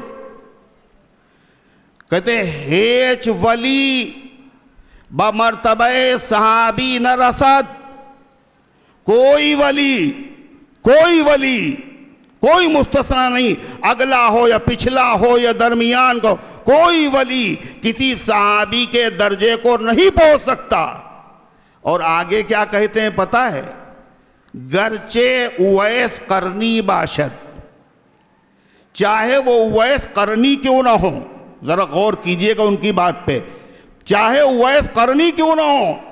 اویس قرنی کون ہے؟ کہا یہ بھی ولی ہے۔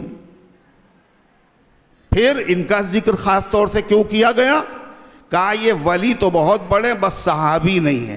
ان کی خصوصیت یہ ہے انہوں نے زمانہ پایا ہے مدنی آقا تاجدار مدینہ جناب محمد الرسول اللہ صلی اللہ علیہ وسلم کا۔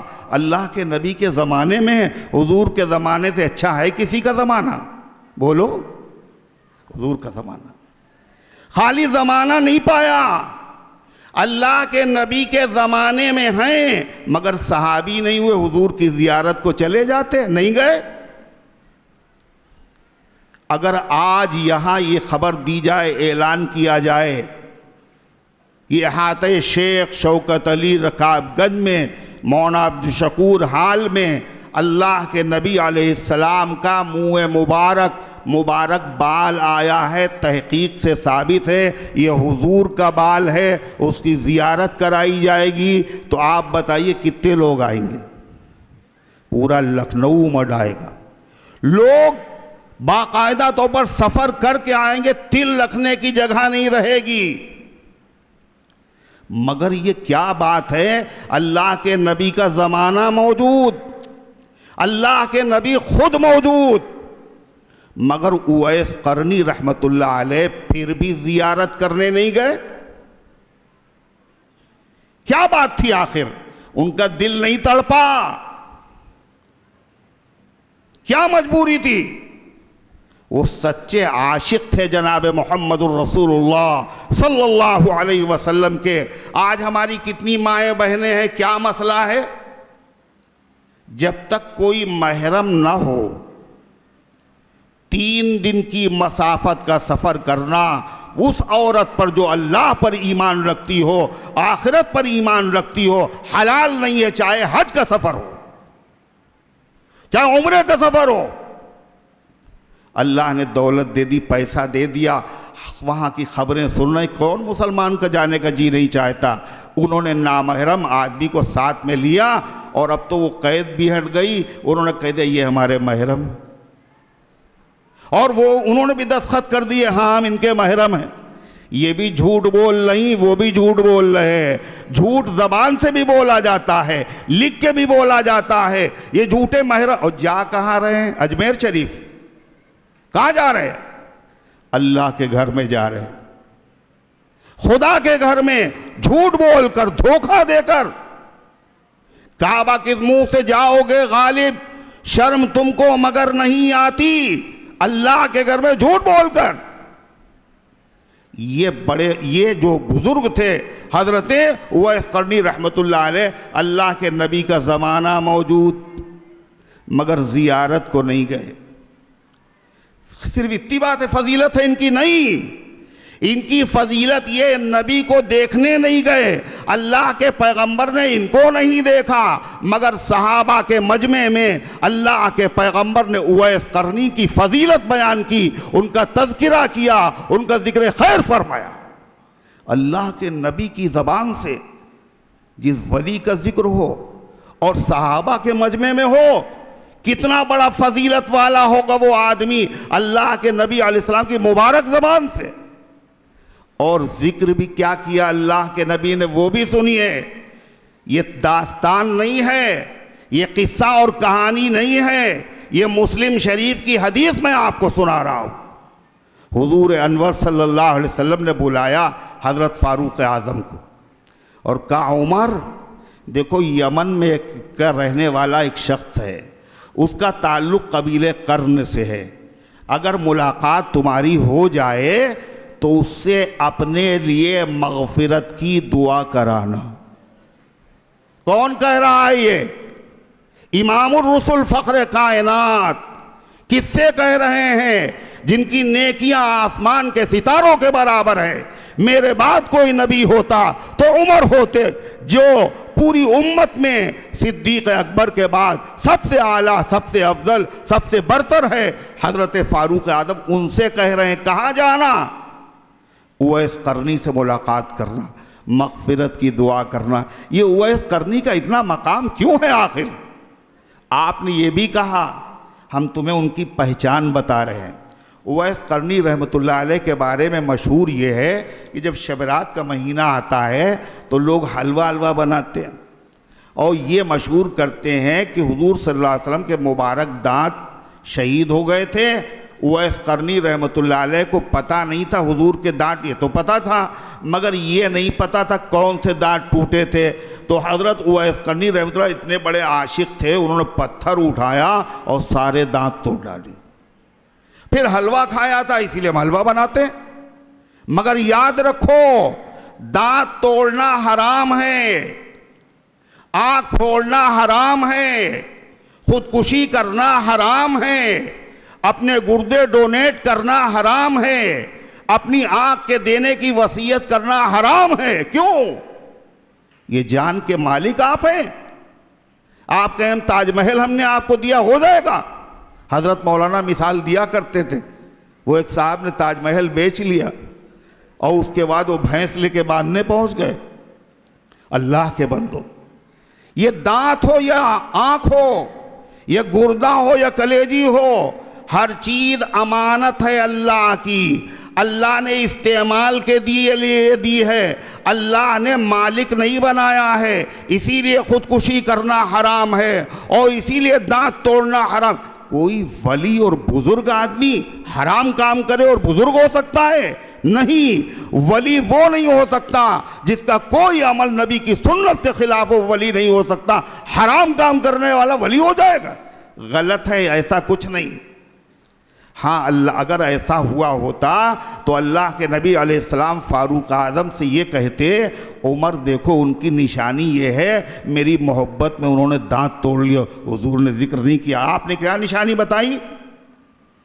اویس قرنی کے جسم پر سفید داغ ہوں گے اور وہ اچھے ہو گئے ہوں گے، انڈے کے برابر باقی رہ گئے ہوں گے۔ ان سے ملاقات کرنا، مغفرت کی دعا کرانا۔ اللہ کے نبی حضرت عمر رضی اللہ عنہ سے وصیت کریں اور صحابہ وصیت پہ عمل نہ کریں۔ حضرت فاروق اعظم اپنی خلافت کے زمانے میں تلاش کر رہے ہیں اویس قرنی کو، جو یمن سے آتا ہے اس سے خیریت پوچھتے ہیں۔ پتہ چلا تو گئے حضرت فاروق اعظم ملنے، اور اکیلے نہیں گئے۔ فاروق اعظم جب گئے تو ساتھ میں کون تھا؟ حضرت حسن، حضرت حسین، ابو ذر غفاری، سلمان فارسی، عمار ابن یاسر، حضرت مقداد۔ نہیں، ان کے ساتھ کون گیا جن کو حضرت عمر سے کاٹنے کی کوشش کی جاتی ہے؟ کون تھا ان کے ساتھ میں؟ ان کے سسر تھے، حسنین کے والد تھے، حضرت فاروق اعظم کے سسر تھے۔ اور کس کے ساتھ گئے؟ حضرت علی مرتضیٰ، دونوں گئے، تلاش کیا، پہنچ گئے۔ اویس قرنی رحمت اللہ علیہ نماز میں مصروف تھے اور بکریاں چر رہیں۔ جیسے نماز سے فارغ ہوئے، سلام کیا حضرت فاروق اعظم نے اور حضرت علی نے خود ہی تعارف کرایا، یہ عمر ابن خطاب امیر المومنین ہیں اور میں علی ابن ابی طالب ہوں۔ اللہ کے نبی صلی اللہ علیہ وسلم نے فرمایا تھا، وصیت کی تھی، اس لیے ہم آ گئے، دعا کر دیے مغفرت۔ حضرت عمر رضی اللہ عنہ کے کہنے سے حضرت اویس قرنی نے دعا کی، فرمایا کوئی ضرورت ہو تو بتانا۔ وہ گمنامی کی زندگی چاہتے تھے، گمنام رہنا کا مجھے کوئی ضرورت نہیں، مگر میرے بھائیو اور عزیزو یہ بتاؤ، حضرت عمر رضی اللہ عنہ کو حضور نے بھیجا دعا کرانے کے لیے، کس کے پاس؟ اویس قرنی کے پاس۔ وہ ولی تھے، صحابی تو تھے نہیں، پھر بھی دعا کرنے کے لیے بھیجا۔ کیا حضرت عمر اور ان کا درجہ ایک ہے؟ حضرت مجدد صاحب یہی بتانا چاہتے ہیں کہ اویس قرنی اتنے بڑے آدمی اللہ کے نبی ذکر خیر کرتے ہیں، فاروق اعظم کو بھیجتے ہیں، مگر اس کے باوجود اویس قرنی کسی بھی ادنا درجے کے صحابی کے برابر نہیں ہو سکتے۔ حضرت عمر کا مقام تو بہت اونچا ہے۔ حضرت اویس قرنی کو یہ مقام ملا کیسے اتنا اونچا؟ اس لیے کہ ان کو ان کی والدہ تھی اور ان کو خدمت کی ضرورت تھی۔ اللہ کے نبی علیہ السلام کا حکم کیا ہے؟ والدہ کی خدمت کرو، میرے پاس نہ آؤ۔ تمناؤں کو خون کر ڈالا، آرزو کو مسل ڈالا، نہیں گئے نبی کے فرمان پر عمل کرنے کے لیے۔ اسی کا نام سچی محبت ہے۔ عشق تسلیم و رضا کے ماں سوا کچھ بھی نہیں، وہ وفا سے خوش نہ ہو تو پھر وفا کچھ بھی نہیں۔ زیارت کرنے سے کیا فائدہ جب نبی نے منع کر دیا؟ نبی کی بات ماننا یہ ہے درجے کی بلندی۔ اس سے کیا پتہ چلا؟ ماں باپ کا مقام کتنا اونچا ہے۔ اللہ، اتنا اونچا مقام ماں باپ کا ہے۔ ان کی خدمت کرتے رہے، صحابی نہیں بنے، زیارت کو نہیں گئے۔ مسئلہ بھی یہی ہے۔ بخاری شریف کی روایت ہے، حضور انور صلی اللہ علیہ وسلم کے پاس ایک صحابی آئے اور عرض کیا، اے اللہ کے رسول، میں جہاد میں جانا چاہتا ہوں۔ کاہے کے لیے؟ کتنے دن کے لیے؟ 3 دن کے لیے؟ چلے 40 دن کے لیے؟ یہ 4 مہینے کے لیے؟ مال خرچ کرنے کے لیے اللہ کے راستے میں؟ وقت لگانے نہیں، جان دینے کے لیے۔ اللہ کے نبی نے فرمایا، تمہارے ماں باپ زندہ ہیں؟ کہا حضور وہ تو زندہ ہے۔ کہا کیا انہوں نے اجازت دی تمہیں؟ جب تم آئے تھے تو انہوں نے خوش دلی سے اجازت دی؟ فرمایا وہ تو رو رہے تھے. آپ نے فرمایا جاؤ جہاد میں نہ جاؤ, ماں باپ کی خدمت کرو, ففیہما فجاہد, انہی کی خدمت میں جا کر کے جہاد کا تمہیں ثواب ملے گا اگر تم ان کی خدمت میں جاؤ. اتنا بڑا اونچا مقام ہے میرے بھائیوں. دیندار ہونا اور ہے اور دین کی سمجھ والا ہونا اور ہے. یہ حضرات دین کی سمجھ رکھتے تھے. غرضے کی مسئلہ صرف یہی نہیں ہے, مسئلہ دین کی ضروری بات کا سیکھنا فرض ہے, فرض عین, جیسے نماز فرض, جیسے روزہ فرض, زکوٰۃ فرض. کس پر فرض ہے؟ خالی باپ کے اوپر, ماں کے اوپر, بہن کے اوپر, ہر مسلمان پر فرض. دین کا ضروری علم حاصل کرنا فرض. لیکن عالم بننا, حافظ بننا, یہ ہر مسلمان کے لیے فرض نہیں ہے, یہ فرض کفایہ ہے. ایسے تبلیغ کے لیے سفر کرنا ایک فرض ادا کر چکا ہے, نفلی حج کے لیے جانا. ان سب میں ماں باپ کی اجازت لینا چاہیے, اگرچہ یہ دین کا کام ہے, شریعت کا مسئلہ یہی ہے, شریعت کا تقاضا ہے. میں عرض یہ کر رہا تھا کہ ایک صحابی کا مقام کتنا اونچا ہوتا ہے. حضرت مجدد الفسانی رحمت اللہ علیہ نے بتایا کسی ولی کا مقام کسی ادنا درجے کے صحابی کے برابر نہیں ہو سکتا, چاہے وہ اویس قرنی کیوں نہ ہو. صحابیت سب سے اونچا مقام. حضرت حسن اور حسین رضی اللہ عنہ, یہ دو ہی نواسے ہیں حضور کے شاہد. کیوں بھائی؟ دو نواسے ہیں. اللہ کے نبی کے نواسے کتنے ہیں؟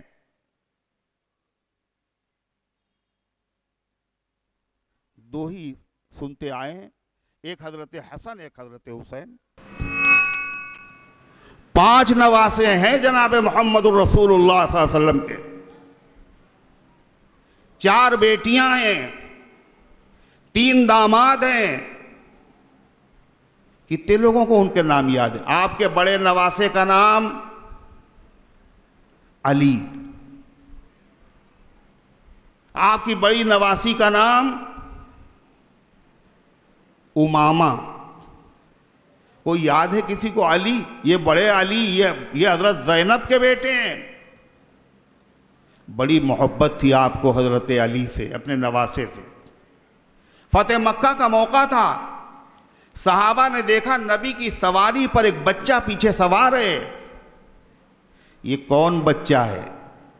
یہ آپ کے بڑے نواسے ہیں, سیدنا حضرت ابو العاص کے بیٹے. جب یہ حضور کے بڑے نواسے ہوئے تو یہ حضرت علی کے کون ہوئے؟ حضرت عثمان کے کون ہوئے؟ حضرت عثمان, حضرت علی مرتضی دونوں ان کے خالو ہوئے, یہ بھانجے ہوئے. فاطمہ زہرا ان کی کون ہوئی؟ رقیہ ان کی کون ہیں؟ ام کلثوم کون ہیں؟ ان کی خالائیں ہیں. حضرت حسن و حسین رضی اللہ عنہ کون ہیں؟ ان کے خالازاد بھائی ہیں. یہ رشتے ہیں. دوسری کون بچی ہیں؟ امامہ, یہ بڑی نواسی. اللہ کے نبی کو کتنی محبت تھی اندازہ لگائیے. ایک بچی, یہ بھی بخاری شریف کی حدیث ہے, ایک بچی ہے اللہ کے نبی کے کاندھے پہ بیٹھی ہوئی. حضور جب سجدہ کرتے اتار دیتے ہیں, پھر سجدے سے اٹھ کے بٹھا لیتے ہیں. حضرات حسنین کے ساتھ یہ معاملہ آپ نے سنا, مگر ایک بچی کے ساتھ بھی آپ نے یہ معاملہ کیا ہے. یہ حضرت زینب کی یادگار ہے. زینب جو آپ کی بڑی بیٹی ہیں, جن کو بہت ستایا گیا, دکھ دیا گیا.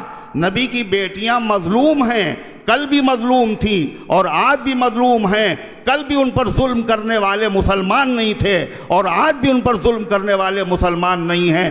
کل جو ان پر ظلم کر رہے تھے وہ ایمان لانے کی وجہ سے کر رہے تھے, وہ کھلے ہوئے کافر تھے.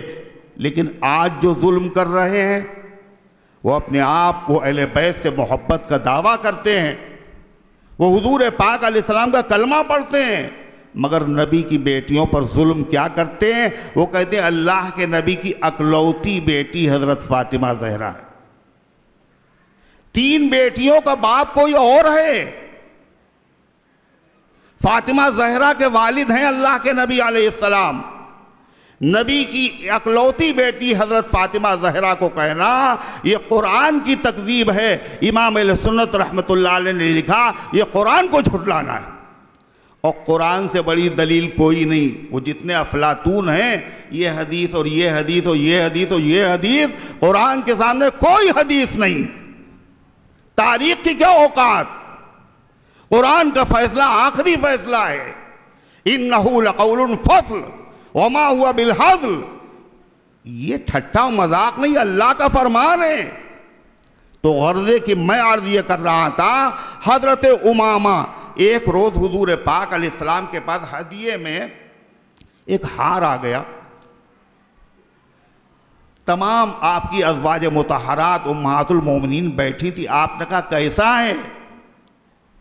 کہا یہ تو حضور بہت اچھا ہے۔ آپ نے فرمایا خدا کی قسم یہ ہار میں اس کے گلے میں ڈالوں گا جو میرے خاندان اور اہل بیت میں مجھے سب سے زیادہ چہیتا اور محبوب ہے۔ تمام نبی کی بیویاں انتظار کرنے لگیں کس کی قسمت کا ستارہ جاگتا ہے، اللہ کے نبی کس کو زیادہ چاہتے ہیں، کس کے گلے میں یہ ہار ڈالتے ہیں۔ حضور پاک علیہ السلام نے وہ ہار اپنی بڑی نواسی حضرت امامہ رضی اللہ عنہا کے گلے میں ڈال دیا۔ یہ وہی حضرت امامہ ہیں جن کے بارے میں حضرت فاطمہ زہرا رضی اللہ عنہ نے وصیت کی تھی علی مرتضیٰ رضی اللہ عنہ سے، علی میری وفات کے بعد اگر تم کسی سے نکاح کرنا تو امامہ سے کرنا، میری بہن کی بیٹی سے کرنا، زینب کی بیٹی سے، امامہ سے۔ وہ میرے بچوں کے ساتھ ویسا معاملہ کرے گی جیسا کہ میں کرتا ہوں۔ حضرت علی مرتضیٰ رضی اللہ عنہ نے فاطمہ زہرا رضی اللہ عنہ کی وصیت پر عمل کیا، حضرت امامہ سے نکاح کیا۔ حضرت علی کا رشتہ حضور کی بڑی بیٹی حضرت زینب سے پہلے کیا تھا؟ حضرت زینب حضرت علی کی بڑی سالی تھی۔ اب جب امامہ سے نکاح ہو گیا تو رشتہ بدل گیا، مضبوط ہو گیا۔ پہلے سالی بھی تھی، اب کیا بن گئی؟ حساب جوڑیے، کیا بن گئی؟ ساس۔ حضرت ابو العاص حضرت علی کے پہلے کیا تھے؟ ساڑھو۔ 2 بہنوں کے جو شوہر ہوتے ہیں ساڑھو، وہ زینب کے شوہر، یہ فاطمہ زہرا کا ساڑھو تھے۔ اب کیا ہو گئے؟ اب کیا بن گئے؟ سسر بن گئے۔ حضرات حسنین کریمین کی حضرت امامہ پہلے کیا تھی؟ خالزاد بہن، اب کیا بن گئی؟ سوتیلی ماں۔ اس کا تذکرہ تمام کتابوں کے اندر موجود ہے۔ میرے بھائیوں، میرے عزیزوں، نبی کریم علیہ السلام کی 4 بیٹیاں ہیں، ان کو 3 بیٹیاں بتانا یہ ظلم ہے ان بیٹیوں پر، یہ تکلیف پہنچانا ہے جناب محمد الرسول اللہ صلی اللہ علیہ وسلم کو، یہ ظلم ہے حضرت فاطمہ زہرا پر۔ اور ہمارے یہ تو ہوئے پہلے نواسے۔ دوسرے نواسے کا نام وقت میں گنجائش نہیں۔ دوسری بیٹی حضرت رقیہ رضی اللہ عنہا کے لخت جگر عثمان غنی کے بیٹے، ان کا نام ہے عبداللہ، ان کی کنیت ابو عبداللہ حضرت عثمان غنی کی۔ یہ 2 نواسے ہوئے۔ تیسرے نواسے حضرت حسن، چوتھے نواسے حضرت حسین، 5ویں نواسے حضرت محسن۔ لا ریب حضرات حسنین کریمین کا درجہ تمام نواسوں میں بڑا ہے، مگر ان کو صرف نواسہ کہنا اور دوسرے نواسوں کے نواسے ہونے کا انکار کر دینا یہ احسان فراموشی ہے۔ میرے بھائیوں، میرے عزیزوں، جس طرح قرآن کے خلاف، حدیث کے خلاف، اسی طرح سیرت کے خلاف اور ان کی مذہبی کتابوں کے خلاف، ائمہ معصومین کے فرمان کے خلاف، مگر وہی بات ہے جب آدمی کے دل پہ مہر لگ جاتی ہے، جب اللہ لعنت کرتا ہے کسی کے اوپر تو کیا ہوتا ہے؟ حق واضح ہو جاتا ہے، قرآن بھی سنتا ہے، حدیث بھی دیکھتا ہے، کسی عبرت انگیز واقعے سے وہ متاثر نہیں ہوتا۔ میرے بھائیوں، میرے عزیزوں، صحابہ کا مقام سب سے اونچا ہے، سب سے بالا ہے، بلند و بالا ہے۔ آخری بات سن لیجئے، دنیا میں جتنے لوگ گزرے، بڑے سے بڑے، بڑے سے بڑے، بڑے سے بڑے، بڑے سے بڑے، ان سب کو امید ہے، ان کے فیصلے ابھی ہوئے نہیں ہیں۔ کسی کا فیصلہ ہو چکا دنیا میں؟ ارے فیصلہ کسی کا ہو چکا؟ کسی کا فیصلہ نہیں ہوا۔ امید ہے اللہ تعالیٰ سے، اللہ معاف کر دے گا، اللہ کے نبی سفارش فرما دیں گے، اللہ کے نبی علیہ السلام انبیاء کی سفارش سے جنت مل جائے گی۔ فیصلہ کسی کا نہیں ہوا۔ صحابہ کی جماعت وہ مقدس جماعت ہے جس کا فیصلہ اسی دنیا میں خدا نے کر دیا ہے، اور فرمایا کُلًّا وعد اللہ الحسنی، اللہ نے ہر صحابی سے جنت کا وعدہ فرمایا۔ اپنی فکر کرو۔ اسی لیے ایک شاعر تھے اسلم فاروقی، وہ یہاں پڑھا کرتے تھے شعر، لوگ ہنستے تھے۔ کیا کہتے تھے؟ ہمیں کیا فکر عقبا کی، تم اپنی عاقبت سوچو۔ ہمیں کیا فکر عقبا کی، تو اپنی عاقبت سوچو۔ ابو بکر و عمر میرے ابو لولو تمہارا ہے، ہم ابو بکر و عمر والے ہیں، جو جس سے محبت کرتا اس کے ساتھ جنت میں جائے گا۔ تمہیں صحابہ کے سلسلے میں زبانیں تمہاری بڑھ رہی ہیں، پتہ بھی ہے تمہیں صحابہ کا فیصلہ اسی دنیا میں ہو چکا ہے۔ قرآن میں اللہ نے لکھا ہے رضی اللہ عنہم ورضوا عنہ، جنتیوں کو جو سب سے آخر میں نعمت دی جائے گی، اللہ نے اسی دھرتی پر، اسی کائنات میں، اسی دنیا میں صحابہ کرام کو دے دی ہے۔ صحابہ کی فکر نہ کرو، اپنی فکر کرو۔ آخری بات جو میں نے قرآن کا آیت پڑھی تھی، کیا جو لوگ ابھی مولانا عبدالباری صاحب نے بھی وہ حدیث پڑھی تھی، اللہ کے نبی نے فرمایا جو مجھ سے نفرت کرے گا وہی صحابہ سے نفرت کرے گا، مجھ سے محبت کر صحابہ سے۔ جو مجھے، صحابہ کو جس نے ستایا اس نے مجھے ستایا، جس نے مجھے ستایا اس نے اللہ کو ستایا۔ آگے حدیث میں ہے اور جو اللہ کو ستائے گا فَيُوشِكُ اللَّهُ أَن يَأْخُذَهُ، ان قریب اللہ اس کو پکڑ لے گا۔ نبی کو ستانا کیا، صحابہ کو ستانا۔ حضرت معاویہ رضی اللہ عنہ کی شان میں کسی صحابی کی شان میں گستاخی کرو گے، یہ صحابہ کو ستانا۔ صحابہ کو ستانا، نبی کو اللہ کیسے پکڑے گا پتہ ہے؟ قرآن میں بتا دیا لعنہم اللہ فی الدنیا والآخرہ، جو اللہ کے نبی کو، اللہ کے رسول کو ستاتے ہیں ان پر اللہ کی لعنت دنیا میں بھی ہے، آخرت میں بھی ہے۔ لعنت کا مطلب پتہ ہے؟ بد دعا ہے۔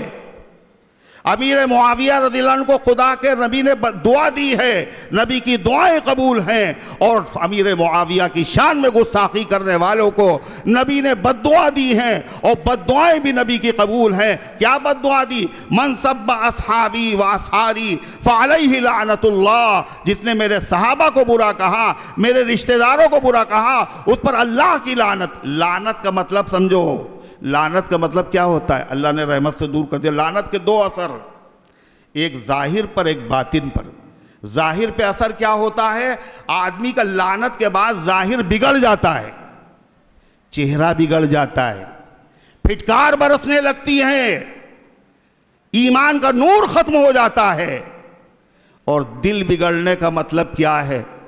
پھر اس کے بعد قرآن سناؤ، حدیث سناؤ، عبرت انگیز واقعات سناؤ، حق واضح ہو جاتا ہے، نکھر کے سامنے آ جاتا ہے، مگر وہ آدمی حق کو ماننے کے لیے تیار نہیں ہوتا۔ آپ بتائیے، جو عالم بھی ہو اور جس ہزاروں علماء کا استاد ہو، جس نے حدیثیں پڑھائی ہو، قرآن پڑھایا ہو، آج یہ حضرت معاویہ کی شان میں گستاخی کا نتیجہ ہے۔ پتہ ہے اللہ نے مہر لگا دی، دل بگڑ چکا ہے، اب نہ قرآن نظر آ رہا ہے، نہ حدیثیں نظر آ رہی ہیں، اور جھوٹ بول رہے ہیں۔ جن کے مذہب میں جھوٹ بولنا، ان کے وہاں پناہ ملی۔ سمجھ رہے ہیں حضرت معاویہ کو رضی اللہ عنہ کو برا کہہ کے ہم حضرت علی کے دامن میں پناہ مل جائے گی، حسنین کریمین کے دامن میں پناہ مل جائے گی۔ اس بھول میں نہ رہنا، حضرت معاویہ رضی اللہ عنہ سے جو دشمنی کرے گا، حضرت علی کے دامن میں اسے پناہ نہیں ملے گی، حسنین کے دامن میں اسے پناہ نہیں ملے گی۔ وقت کے دامن میں گنجائش نہیں۔ اللہ تعالیٰ ان گزارشات کو قبول فرمائے۔ میری طبیعت بھی ٹھیک نہیں تھی، حضرت مولانا کا اصرار تھا، میں حاضر ہو گیا، میں یہی کا خادم ہوں۔ بہر صورت اللہ ٹوٹی پھوٹی گفتگو کو قبول فرمائے، عمل کرنے۔ بہت کام کی باتیں مولانا نے یہاں پر ارشاد فرمائی۔ کل حضرت مولانا بلال صاحب تشریف لائے تھے اور میں نے آپ لوگوں سے درخواست کی تھی کہ کوئی صاحب ملے نہ ان سے۔ آپ لوگوں نے بہت سمجھداری کا ثبوت دیا تھا، ہم کو بہت خوشی ہے۔ یہ بات اس لیے میں کہہ رہا ہوں، کل محتمیم دارالعلوم دیوبند اب سے تقریباً 40 سال 45 سال پہلے انہی جلسوں میں حضرت مولانا قاری محمد طیب صاحب تشریف لائے تھے۔ ان کے بعد یہ دوسرے دارالعلوم کے محتمیم ہیں جو بحیثیت محتمیم ان جلسوں میں آئیں گے انشاءاللہ، اور وہ آئیں گے۔ جلسہ کل اتنے بجے نہیں ختم ہوگا بلکہ 9:45 بجے ان کا بیان 10 بجنے میں 10 منٹ رہ جائیں گے، اس پر شروع ہو جائے گا اور 11:15 بجے جلسہ ختم ہو جائے گا انشاءاللہ، کیونکہ مولانا کو جانا بھی ہے۔ بہت اصرار میں نے کیا، میں نے سفر کیا، حضرت نے وہ میری جو دعوت تھی اس کو قبول کیا، آنے کا وعدہ کیا، کل انشاءاللہ تشریف لائیں گے۔ آپ حضرات زیادہ سے زیادہ اس اعلان کو عام کریے گا۔ اور دوسرا اعلان یہ ہے کہ مولانا انوار صاحب کی ایک کتاب ہے، ان کی بہت ساری کتابیں ہیں، حضرت سیدنا صدیق اکبر کے سلسلے میں، حضرت حسین رضی اللہ تعالیٰ عنہ کے سلسلے میں، سیرت کے اوپر، اور کل ان کی ایک نئی کتاب جو آئی ہے حضرت سیدنا فاروق اعظم رضی اللہ تعالیٰ عنہ کی سیرت کے اوپر، اس کا رسم اجرا ہونا ہے محتمیم دارالعلوم دیوبند کے ہاتھوں سے انشاءاللہ تعالیٰ۔ آپ حضرات زیادہ سے زیادہ شرکت کر کے ایک بڑے مجمع کا عقیدت کا ثبوت دیجیے گا۔ اللہ تبارک و تعالیٰ قبول فرمائے۔ لا الہ الا اللہ وحدہ لا شریک لہ، لہ الملک ولہ الحمد وہو علی کل شیء قدیر۔ ربنا لا تزغ قلوبنا بعد اذ ہدیتنا وہب لنا من لدنک رحمہ انک انت الوہاب۔ ربنا ہب لنا من ازواجنا وذریاتنا قرۃ اعین واجعلنا للمتقین اماما۔ لا الہ الا انت سبحانک انی کنت من الظالمین۔ لا الہ الا اللہ وحدہ لا شریک لہ، لہ الملک ولہ الحمد وہو علی کل شیء قدیر۔ سبحان ربک رب العزت عما یصفون وسلام علی المرسلین والحمد للہ رب العالمین۔